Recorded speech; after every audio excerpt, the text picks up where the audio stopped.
नमस्कार मंडळी, जय सद्गुरू चॅनलमध्ये तुमचे स्वागत आहे। उपवासात रोज तेच पदार्थ खाऊन कंटाळा असेल तर आज मी घेऊन आले आहे एकदम कुरकुरीत आणि चविष्ट साबुदाणा वड्याची उपवासाची चकली। ही चकली इतकी छान होते की एकदा खाल्ली की तुम्ही पुन्हा पुन्हा बनवावी अशी वाटेल। चला व्हिडिओला आपण सुरुवात करूया। आज आपण उपवासाची चकली करणार आहे, त्यासाठी इथे मी अर्धी वाटी साबुदाणा घेतलेला आहे। तो आता आपण भाजून घेऊया। मी गॅस चालू केलेला आहे, त्यावर कढई ठेवलेली आहे। आता साबुदाणा भाजून घेऊया। साबुदाणा हा मी 2 मिनिटं भाजून घेतलेला आहे। आपला साबुदाणा भाजलेला आहे, तो आता आपण काढून घेऊया।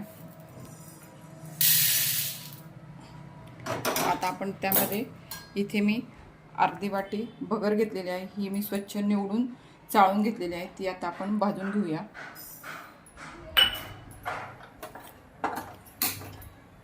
भगर मी 2-3 मिनिटं भाजून घेणार आहे।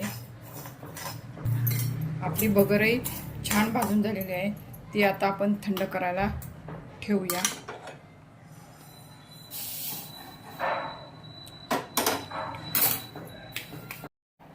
साबुदाणा आपला थंड झालेला आहे, आपण मिक्सरमधून तो बारीक करून घेऊया। साबुदाणा आपण त्याचं पावडर करून घेतलेली आहे, ती आता आपण चाळून घेऊया।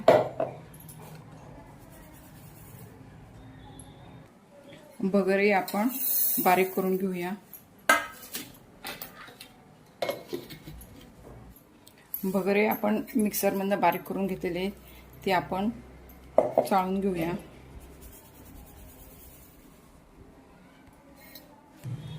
यामध्ये मी 1 चमचा लाल तिखट टाकलेला आहे। चवीनुसार मी मीठ घातलेलं आहे। आता आपण हे एकत्र करून घेऊया। आणि इकडे मी चकलीचं पीठ मळण्यासाठी गरम करायला पाणी ठेवलेलं आहे। वरईचं पीठ आणि साबुदाण्याचं पीठ आणि तिखट मीठ मी हे एकत्र करून घेतलेलं आहे। मी ते 2 चमचे तेल कडकडीत गरम केलेलं आहे आणि या पिठावर ओतत आहे।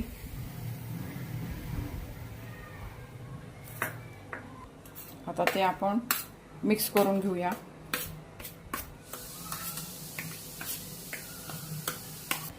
सगळं तेल मी या पिठांना चोळून घेतलेलं आहे।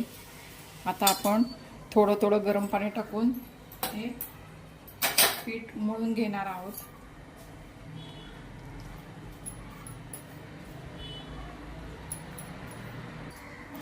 या वाटीने मी 1 वाटी पाणी गरम करून घेतलं होतं। मला फक्त पाऊण वाटीच पाणी लागलेलं आहे, एवढं पाणी शिल्लक राहिलेलं आहे। आणि आपलं पीठ हे छान असं मळून झालेलं आहे बघा। हे पीठ आपण असंच मुरण्यासाठी ठेवून देऊया। चला आपण आता हे पीठ सोऱ्यामध्ये टाकून चकली करून घेऊया। आता आपण चकली करून घेऊया।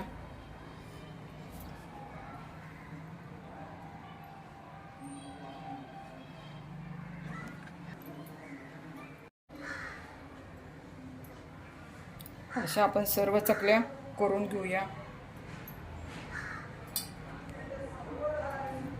आपल्या चकल्या या करून झालेल्या आहेत, आता त्या आपण तळून घेऊया।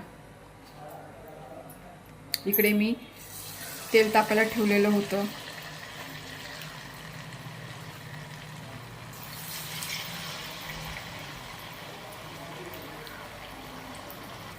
आपली चकली ही तेलाच्या वरती आलेली आहे। आता आपण ती पलटून घेऊया आणि दुसऱ्या साईडने तळून घेऊया।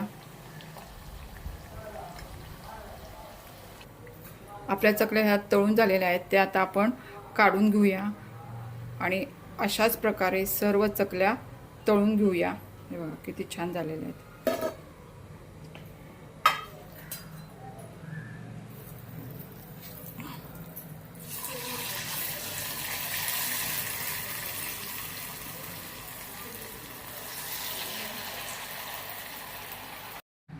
पहा किती सुंदर आणि कुरकुरीत चकल्या तयार झाल्या आहेत। उपवासासाठी हा एक मस्त आणि वेगळा पदार्थ आहे। तुम्ही नक्की करून पहा। आजची ही उपवासाची साबुदाणा वरईची चकली रेसिपी तुम्हाला आवडली असेल तर व्हिडिओला लाईक करा, तुमच्या मित्रमैत्रिणींसोबत शेअर करा। जय सद्गुरू चॅनलला सबस्क्राईब करायला विसरू नका। धन्यवाद।